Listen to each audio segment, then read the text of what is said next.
Hello प्यारे बच्चों, आज की इस वीडियो में देखेंगे 8th ग्रेड अभ्यास पुस्तिका सत्र आपका 2025-26 की आपकी न्यू बुक है कक्षा 8 विषय विज्ञान।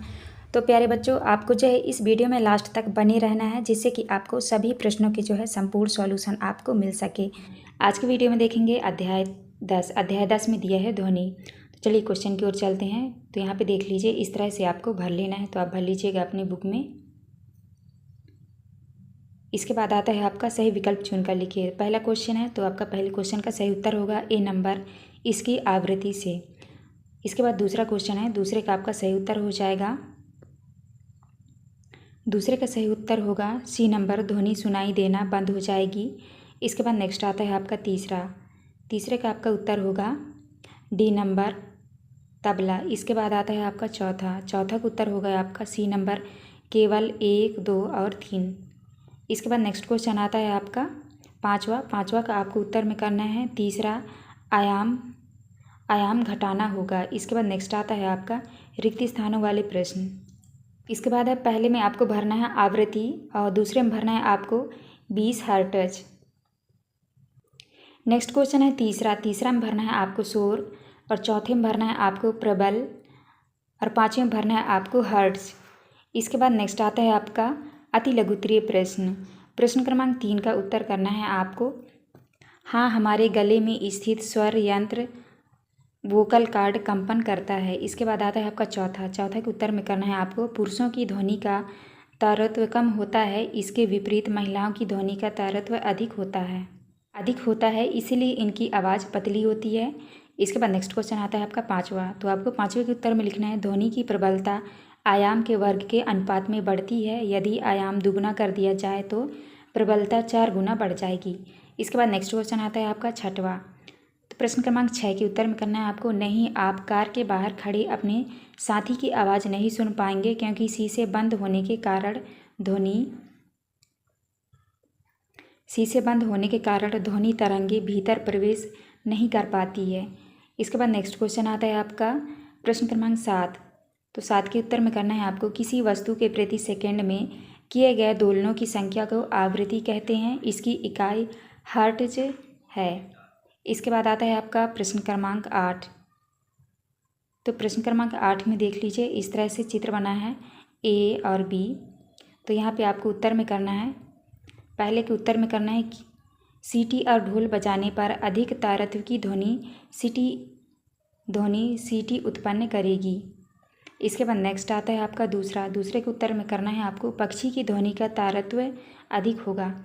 इसके बाद नेक्स्ट क्वेश्चन आता है आपका 9वां, तो प्रश्न क्रमांक 9 के उत्तर में करना है आपको शोर असंगत ध्वनियों का मिश्रण होता है, जबकि संगीत सुरमय ध्वनियों का संगठित रूप है। हाँ, यदि सुरमय ध्वनि का स्तर बहुत अधिक हो जाए तो वह शोर बन सकती है। इसके बाद नेक्स्ट क्वेश्चन आता है आपका प्रश्न क्रमांक 10, तो 10 के उत्तर में करना है आपको यदि कंपन की आवृत्ति बहुत कम या बहुत अधिक हो तो वह ध्वनि श्रव्य सीमा से बाहर होती है और इसीलिए हम उसे नहीं सुन सकते। इसके बाद आता है आपका प्रश्न क्रमांक 11, तो 11 के उत्तर में करना है आपको श्रव्य ध्वनियाँ 20 हर्ट्ज से 20,000 हर्ट्ज की आवृत्ति वाली होती है, जिन्हें मानव कान सुन सकता है। अनश्रव्य ध्वनियाँ इस सीमा से बाहर होती है और हम उन्हें नहीं सुन सकते। इसके बाद आता है आपका प्रश्न क्रमांक 12, तो 12 के उत्तर में करना है आपको TV, mixer grinder, washing machine, traffic की आवाज़ें, लाउड स्पीकर, फ़ोन की रिंगटोन।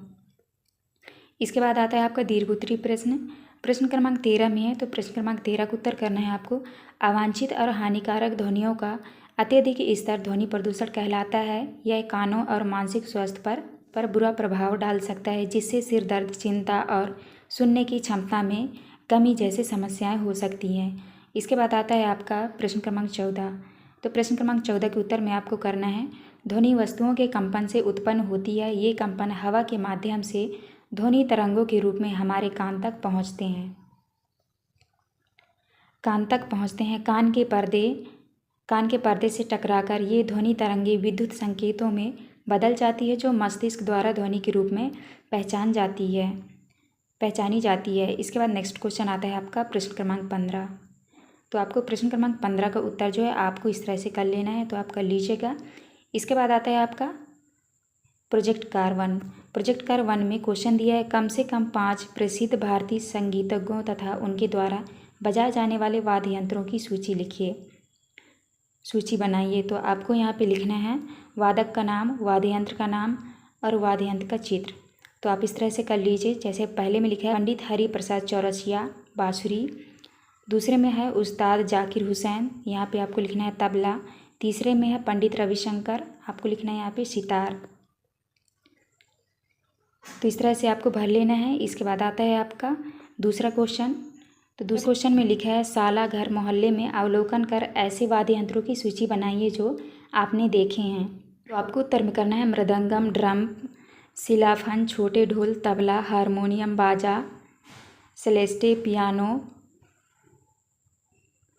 क्लेवियोला, पाइप, ऑर्गन, तुरही, बाँसुरी। इसके बाद आता है आपका प्रोजेक्ट कार 2। प्रोजेक्ट कार 2 में आपको उत्तर में करना है गाड़ियों का हॉर्न, निर्माण कार, तेज संगीत, लाउड स्पीकर, इंडस्ट्रियल मशीनें। तो आपको इस तरह करना है। इसके बाद आता है आपका 12 नंबर। तो 12 नंबर में आपको उत्तर में लिखना है शांत वातावरण, स्वस्थ जीवन, ध्वनि प्रदूषण से बनाए दूरी। इसके बाद है यहाँ पे लिखना है आपको शोर कम करें, सुकून बढ़ाएं, ध्वनि प्रदूषण को दूर भगाएं। तो आपको इस तरह करना है। ये था आपका लास्ट क्वेश्चन। यहाँ पे हमारी वीडियो कंप्लीट होती है। वीडियो अच्छी लगी तो प्लीज़ हमारे चैनल को लाइक एंड सब्सक्राइब करिएगा। मिलते हैं अब नेक्स्ट वीडियो में।